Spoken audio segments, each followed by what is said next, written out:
is happening, everybody? I'm Sarah Losi, and this is Branded. Larry can't be here today, but he says hello. And I am so excited to introduce my guest, who's really my co-host for today, since it's just the two of us. But it's Stacey Lesko. She is a website copywriter, brand messaging strategist, and she helps businesses define their brand story and clearly communicate it to their dream clients. We are going to be talking about some, no BS marketing and taking a look at some of the things that people do to kind of clickbait their clients into working with them and the better ways to do it, because nobody likes that. So Stacey, welcome to Branded, and I'm excited to have you here. Thanks. I'm excited to be here. A little bit of pressure with the co-host. I don't know if I'll have any 80s, references like Larry, but I'll do my best to bring it. If you do, I won't get them. So it's fine. I never get them when he says it either. Since you brought that up, last week I'm on a meeting. We're meeting with a client, and I was like, I feel like the song for the show should be like the Indiana Jones theme song. And then I started humming the final countdown from Rocky, and they're like, that is not Indiana Jones. No, that's not. I'm going to hang up and y'all can continue this wonderful conversation without me. And I'm going to hide under my desk. Oh my God. That's so funny. But you got a good story out of it. Everything happens for a story. Right. That's, it's the way it is, especially exactly. In my life. Well, I'm excited to really dig into this. One of the things that, we are very similar in what we do. I started as a copywriter. I do brand strategy, brand messaging, and all of that. And we see it all the time with what you call the BS, the sleazy, marketing copy. And tell us more about that. Like, what is it that you see the most that you just cringe at? Oh gosh. Well, how long do you have? No. About 30 minutes. There you go. I see it in both like brand messaging and the copywriting. So I want to start with the brand messaging first, even though that wasn't really what you asked. Go for it. But, just thinking, because that's the foundation of what you're going to write about. And so I think lately there's been all these big buzzwords people have been throwing around, like authenticity. And I'm about authenticity. Like, don't get me wrong, being authentic is a good thing.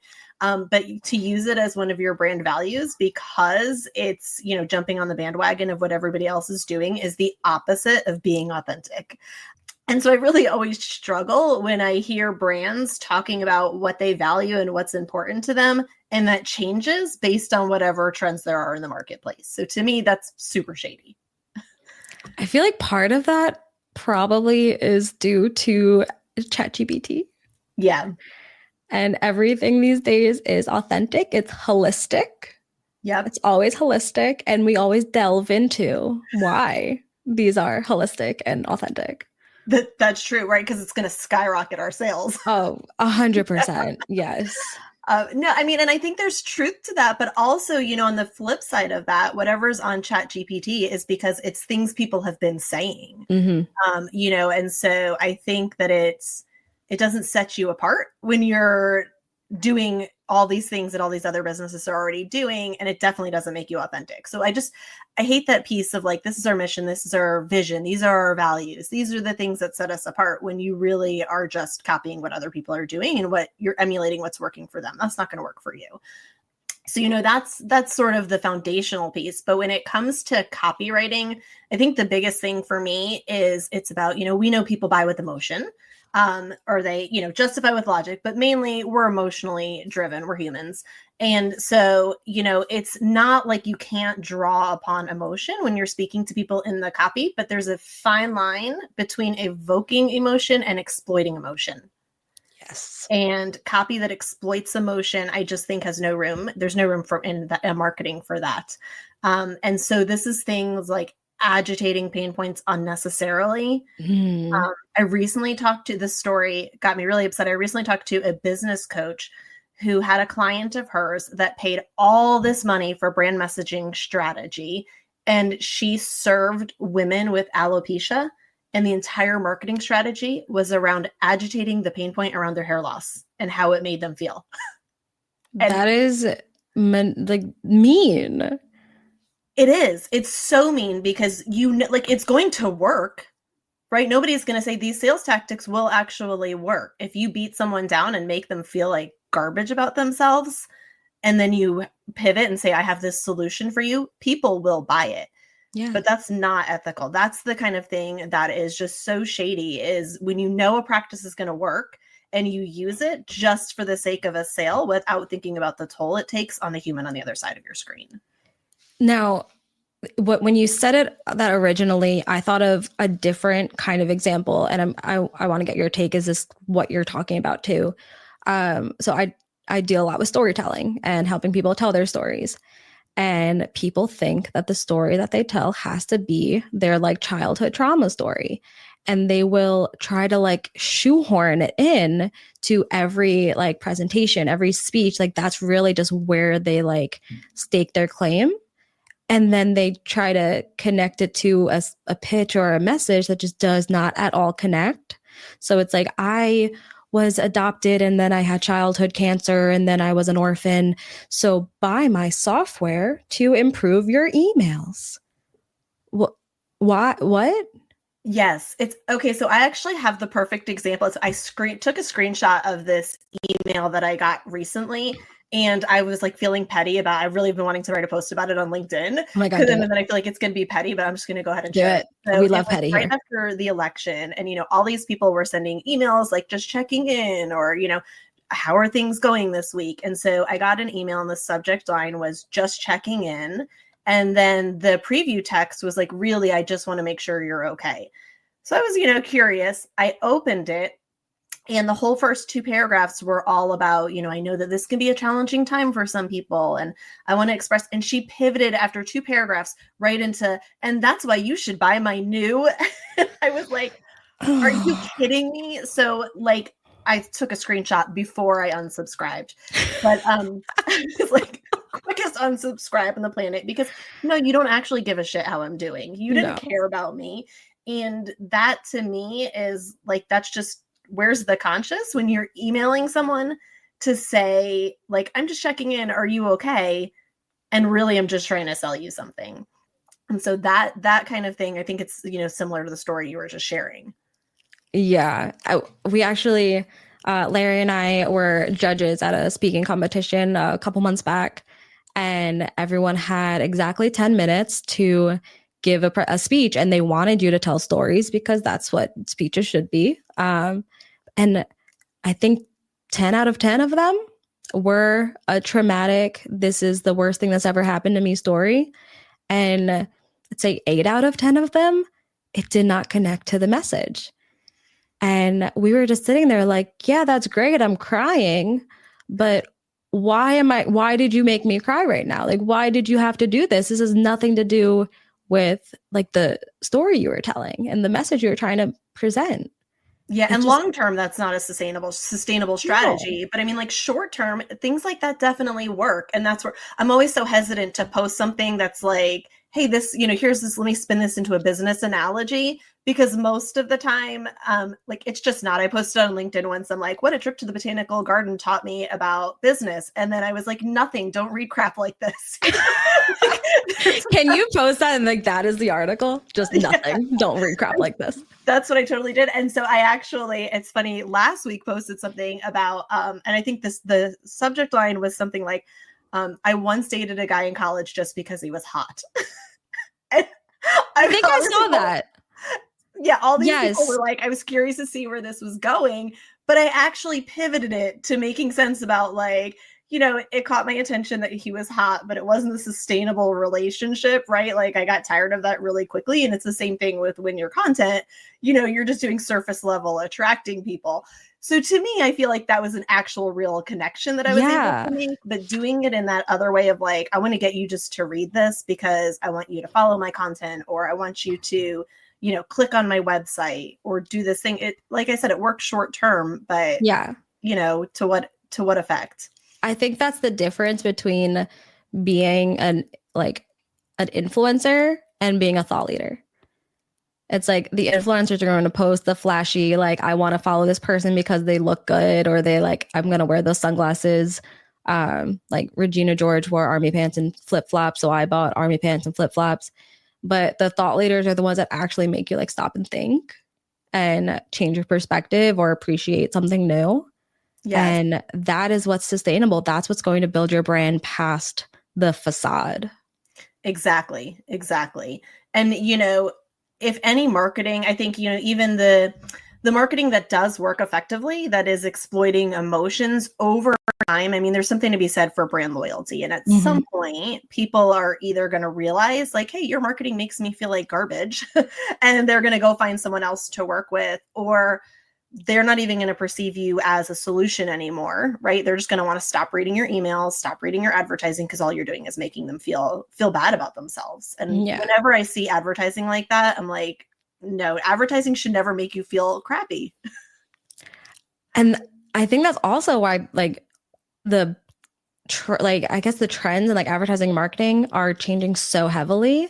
And you don't see a lot of like the traditional, unless you're like watching television where it's like TV ads, you don't see a lot of those like old timey sales messages because everyone is starting to realize you have to weave it into stories, you have to do all of this. And there's better ways to evoke emotion than the just classic, this is what's wrong with you and here's how to fix it. Exactly. Yeah. So how do you recommend we fix that? What are the better ways to do it? How do you get rid of that BS? Whew. Well, I think that's a loaded question. You said we only have 30 minutes, but Rapid fire, let's go. A couple of initial thoughts here.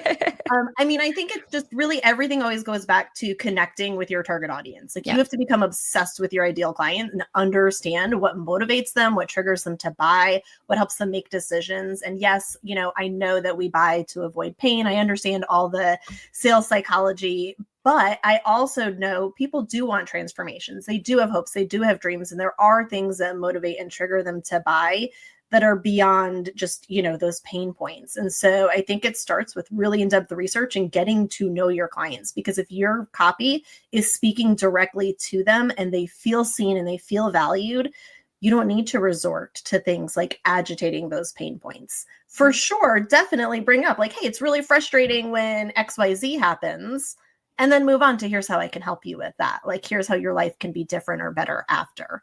So I think that, in the copy itself, and then we didn't even talk about, there's, so many tactics people use like fake scarcity and urgency. And I think it's just when people take tactics that are good, there's nothing wrong with scarcity if there's genuine scarcity.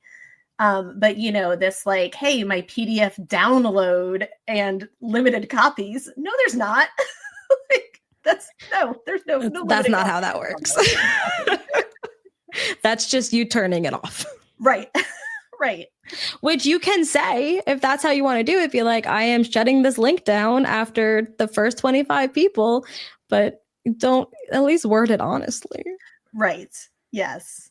Oh, you see so much of that. And it's the like, we only have one spot left for the first 6 people who take it. Right. Like, okay. Or my favorite is the email that after, like I know I said that the sale was closing at midnight, but all these people have been emailing me since, or oops, there was a glitch with the tech. No, there wasn't. No. No, you just didn't get the numbers you wanted, and now you're trying again. Exactly. And just say that. Yeah. And it amazes me that things like that still work. Like, don't people see through it? I think at some point they do. And I guess, it just sort of depends, I think, on where people are. So when I first started out copywriting, everything that was like, learn this about copywriting, or, here's how to do this with freelancing, I was like, oh, let me read all the things. And then once you start feeling more confident and comfortable and what you're doing and you feel like you're an expert, you start to see through those things. So I think it just depends. If you're targeting people who are in that stage of either like problem unaware, or they're aware they have a problem, but they don't know all their solutions, then they're going to consume all the things. And so it's more likely that they'll fall for those. So I think it's, again, if you know where people are in their buying journey and you exploit that, that's also shady. Oh, yeah. And I feel like the companies that do this the most have like a cult following, and people do not care. And I was a speaker at this event that was meant to like teach people how to be speakers. And it's a group. So people are paid members into this group. I'm not, I do not buy into it. I was there just speaking. And the woman who runs it, she's giving her presentation, and it's how she gets people to buy into this group. And she's like, so here is like in this part of your speech, you want to lay this foundation for this. And then that leads up to this. And people are like on the edge of their seat. I'm like, Gosh. y'all, that's how she got you here. Aren't you seeing this? Like you're learning how to make people fall for the thing you just fell for. Yeah. I was in Wow. awe of the cult like reaction to this. I'm like, how sheep, like she did this to you. It felt so slimy. Yeah, that's awful. But I mean, it goes to that whole social proof thing, right? And where that's another way people exploit people is, oh, hey, I have, 70,000 followers or 100,000 followers. And so they put things out there that they know aren't necessarily the greatest quality or whatever, but people are going to buy it just because so many other people are following them. And so you can make a fortune that way. If you're selling a $10 product to tens of thousands of people, and so I think that that's another, pretending you have expertise in an area and just you've grown a following, and then you're using that to make sales, not really solving someone's problem. What are we mentioned a few, but like other tactics that you've seen people use that you're just instantly just no? I mean, the clickbaity is a problem. I can tell you, so using social proof in the wrong way, that's something else that really gets me really upset. I actually wrote in one of my first emails I sent to my email list was about this. And I cannot tell you the number of replies that I got. And I even had some people who were like, oh my gosh, was it this person? Because I think they did the same thing to me. And I was like, I'm not saying anything. But was it? Yes. It was. Name them. I won't do it. I cannot tell you the amount of pressure. People are like, please just tell me. But basically what he did is okay, so it's a he. It's a he. That's all I'm giving you. We narrowed it down 50%. 50%. That's it. He sent me a DM on LinkedIn and gave me like, I don't know, some piece of advice or something, right? He just said just a little tip. And so being polite, I messaged him back and I was like, oh, thanks for that. Thanks for the tip on whatever it was. I really appreciate it. And he had asked me about a deal that I had been talking to him about. And then I told him, oh, and I closed the deal, blah, blah, blah. Had nothing to do with the advice that he gave me.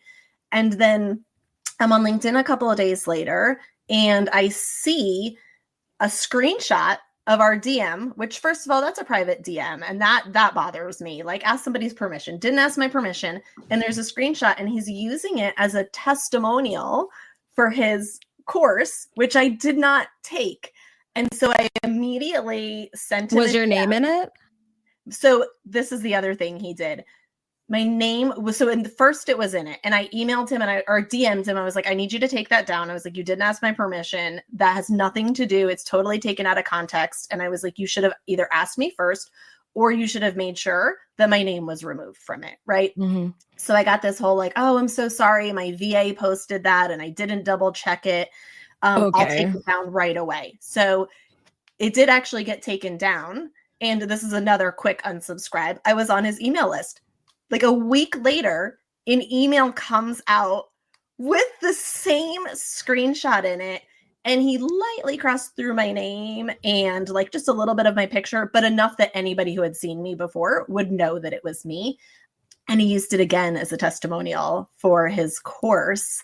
And actually, one of the people who reached out to me said they had actually purchased his course. Because of you? Because of it. Oh. I was so mad. So I unsubscribed. Can you like report him to like the Better Business Bureau or something? I should have. Like, I mean, I definitely blocked him after sending him, some choice words there.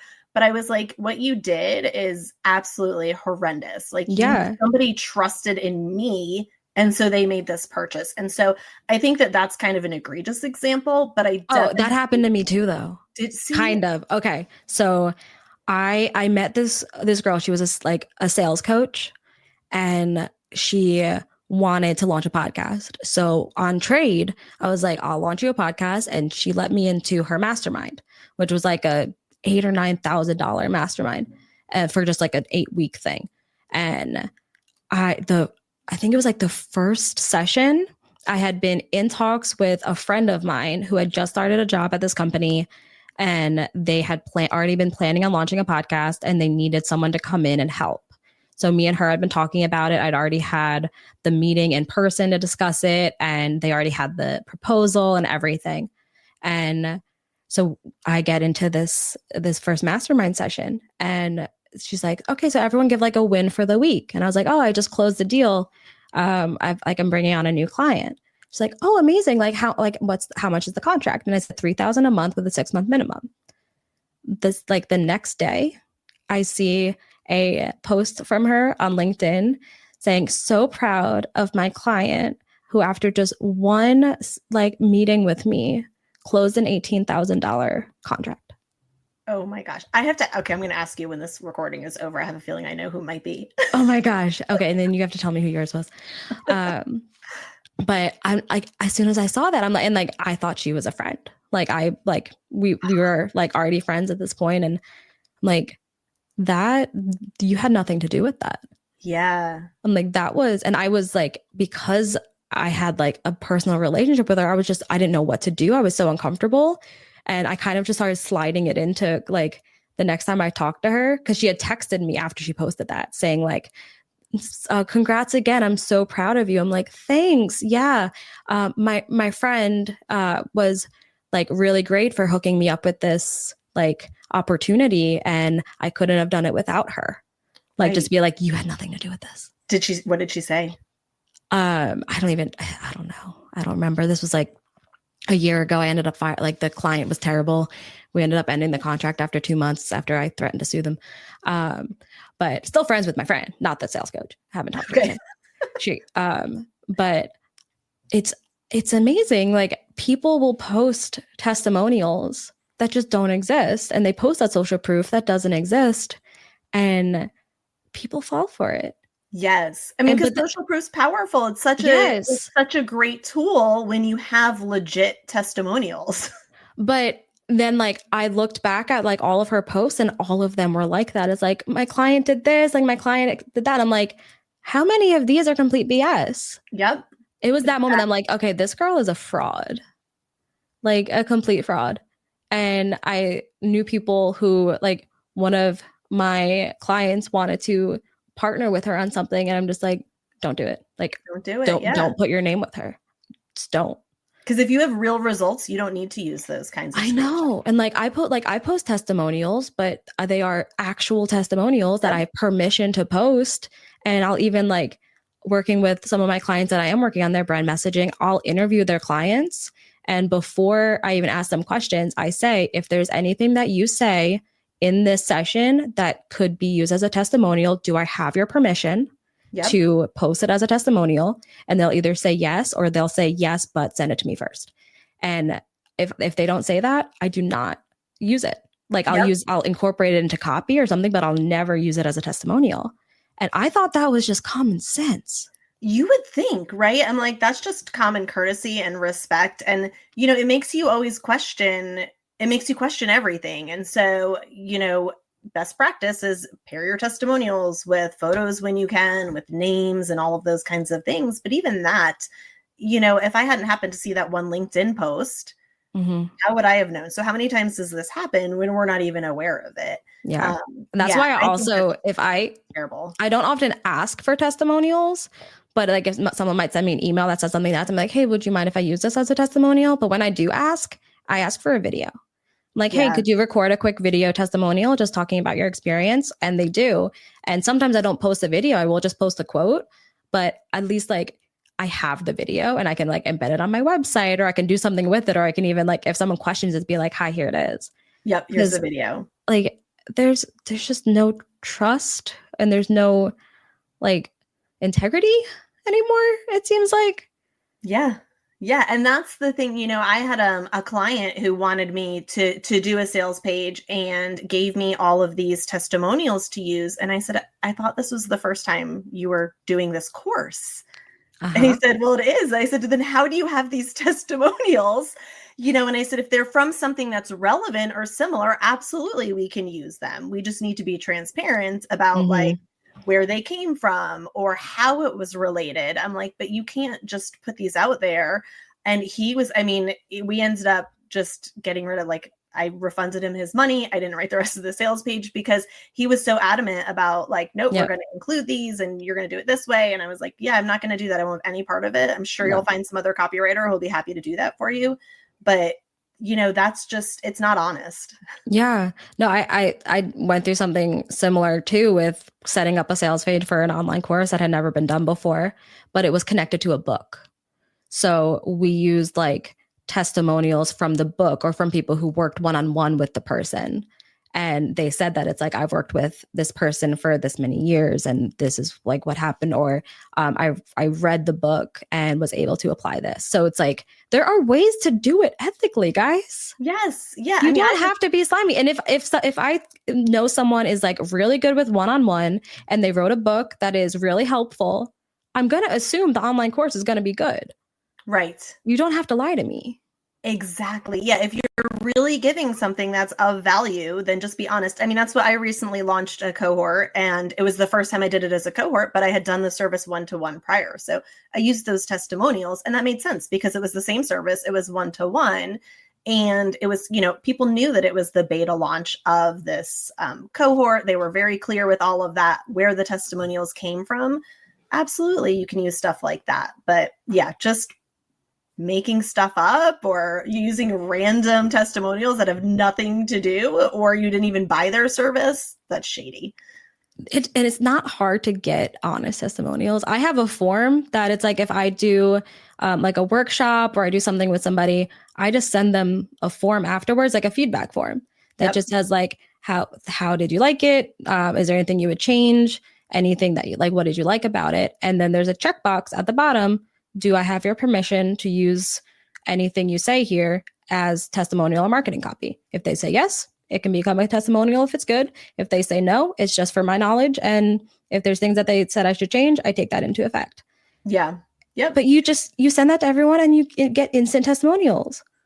And even things like, I will take screenshots all the time from texts or emails clients send me because I'm like, oh, that's amazing social proof. And I just email them back really quickly, like, hey, thank you so much. I really appreciate that. Are you okay with me using this as social proof? And if you're good at your job and you're good at what you do, you're going to just get that social proof anyway. And so that's where I'm always so hesitant when I see things like that, like, the DM chat or whatever from the workshop and my client, this, my client, that, or like my client with just the initials, my client SL. And I get it. Some people want to be anonymous, but if all of your clients are anonymous, I start to question. Yeah. I mean, I think at one point I was just doing like last initial just because I didn't want to like call it. But then I'm like, wait, they did this. Like they knew that I was going to use this. Like I can put their name. Yep. And it's also kind of marketing for them because I also put their company. Exactly. Yes. Yeah. Like that's just free marketing right there. But there are some things like on my sales page for my book, I have a whole section where it's just like I just screenshot things that people said, but it's things that they posted on social media. So it's like you're probably okay with people seeing this. You posted it. On like this is you giving my book a shout out. Yes. And I just have it labeled like love notes found in the wild or something.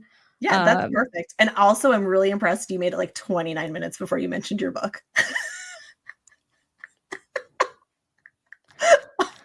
Rude. See, I have to give something for Larry to look at later and appreciate about this. Okay. If anyone wants to learn how to tell their story, openthisbook.com. No. Read it. You guys have to read. I do know some of the stories. I heard about some of the stories that are in there. And so for sure, people should read your book. And I also wasn't as petty as I was in the book because I didn't name the person. Because in the book, I call out somebody and I literally say, one woman, and we'll call her Lisa because that's her name. Like, I'm not going to protect you. Like, if I had your last name, it would be in there too. I want to make you famous. And I've searched. Potentially a favor. Yeah, it's for, no publicity is bad publicity, right? Right. No, I've searched for her trying to figure out what her last name is. I want to send her a signed copy, Oh my but gosh. I can't find her. No one knows where she is. We've had like task forces in place trying to figure out who this girl was. That's hysterical. Yeah. Somebody has to read your book one day and know who I it is. know You her. have a I little know thing in the book, like Lisa. if you know who Lisa is, please reach out. Oh my God, I'm gonna post that. Like, Yeah, have you you seen need to do Lisa? that. Oh my God, I'm gonna make a wanted poster. And you need a version 2 of your book. And that needs to be like, hey, when you get to the Lisa story, if you recognize her, here's how you can contact me. Oh my God, you have so many ideas. You're so good at this. All right, so we talked about a lot about what not to do. Let's give a few what to do's. Let's segue there. Yes, I can do it too, Larry. Yeah. Well, so I think, again, it just goes back to what I mentioned at the beginning, connecting with your target audience, really knowing what drives them and what motivates them and what they're hoping to achieve, and using that in your marketing and in your copywriting to connect with them. And so really helping them picture what this transformation is and making sure they understand how your solution actually solves their problem. Because I really do. I just believe if you connect with people and you make them feel seen, they will connect with your content. It will resonate, and you're more likely to convert people into potential clients or customers. And so I think that's just the key piece, is connecting with what matters to them.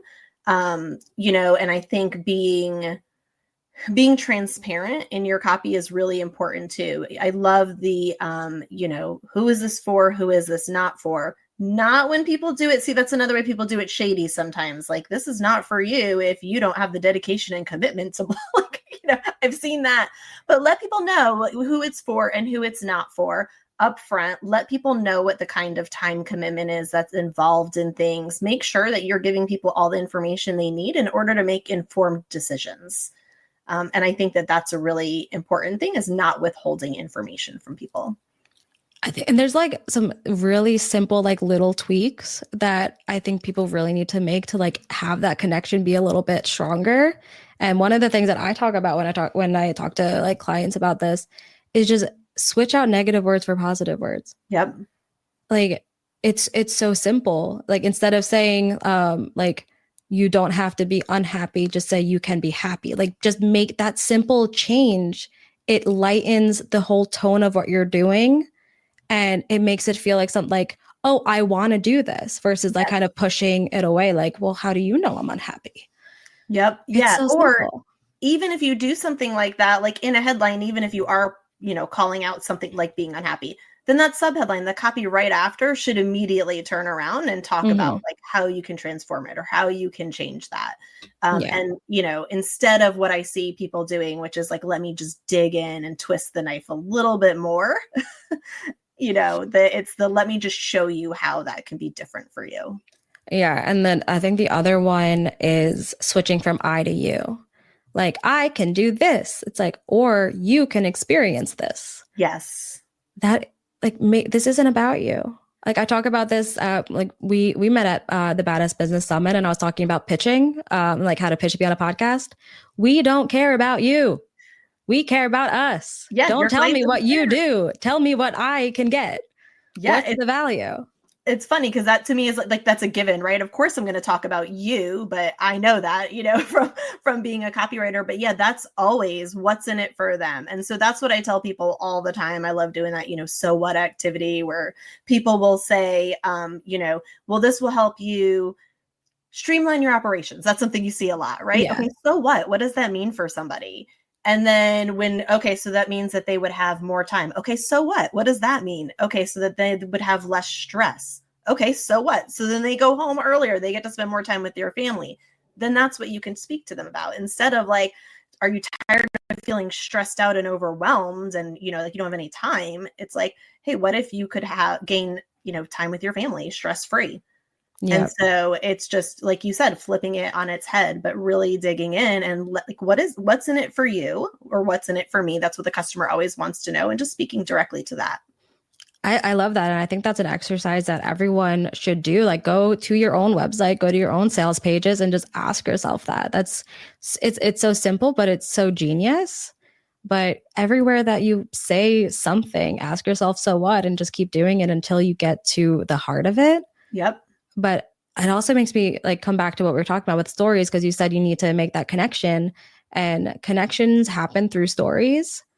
But stories don't have to be the traumatic childhood story. Testimonials are stories. Case studies are stories. Use things like that that actually relate and offer that social proof, offer that credibility. And you don't have to like bear it all to prove that you're good at what you do. Just talk about the stuff that you do and how it has helped other people, because that's what they want to know. It's about, what can you do for me? Yeah. And that's their stories. I love when people share their clients' stories, right? Like, this is how it helped, because people can see themselves in other people's stories. And so, helping them visualize what that transformation is that's really powerful. And it's a really effective way, instead of, making people feel bad because they have hair loss. That one is, okay. So when I was a copywriter for an ad agency, we had a client that was like a tech, like a STEM camp for kids. And they wanted to like get more girls involved. Like it was for like young kids. So they're like, okay, headline, STEM for girls. What? What's the difference between STEM for girls and STEM for boys? Did you simplify it so our little lady brains can handle it? What? We made it easier for you. It still makes me mad. Like, that is my least favorite. And we had to publish it because I gave them so many other options, and the client just be like, no. We're like, well, here's why that's a bad idea. No, we like it. I'm like, how about like bite like a girl, BYTE? How about like girl coders? Like things that are cute, that aren't make you feel bad about not being able to understand boy STEM. Right. Like, what do? Make their things pink? Like, I'm not gonna lie, like I do make everything pink, so I love that. But I'll still buy things that aren't pink and paint them myself. I'll paint them myself. that example of just like how copy can just make everything worse is always what I think of, and it makes me upset. Well, and what you said, the whole, well, we like it, but it's not about you. You are not your target audience. So you're not what do they care about? Because that's what you should be speaking to. Yeah, no, it's ridiculous, but you are clearly someone who knows how to see through the BS and not post brand copy that's filled with BS. So if someone wants to get in touch with you, learn more about what you do and how you do it, how can they do that? Yeah, absolutely. Well, I'm always on LinkedIn, so that is the first best place to come find me. And then my website, which is being revamped, so it'll be ready and refreshed in the next couple months, but people can still check it out. It's just my name, www.stacyalesko.com. And then my email list is a place where I love to connect with people too. I know people don't usually think of email lists as a place to connect, but I really love my email community and getting replies to my emails, and have built a lot of great connections that way. So those are all great places to find me. Love it. And if you found value and not BS in this episode, hit that subscribe button so we can keep bringing these awesome episodes to you every week. Nailed it. That's such a Larry kind of thing, and I got to do it this time. But with that, thank you so much, Stacy, for being here. I'm Sarah Losi. He's Larry Roberts, and we'll talk to you next week. Thanks, Sarah. I appreciate it.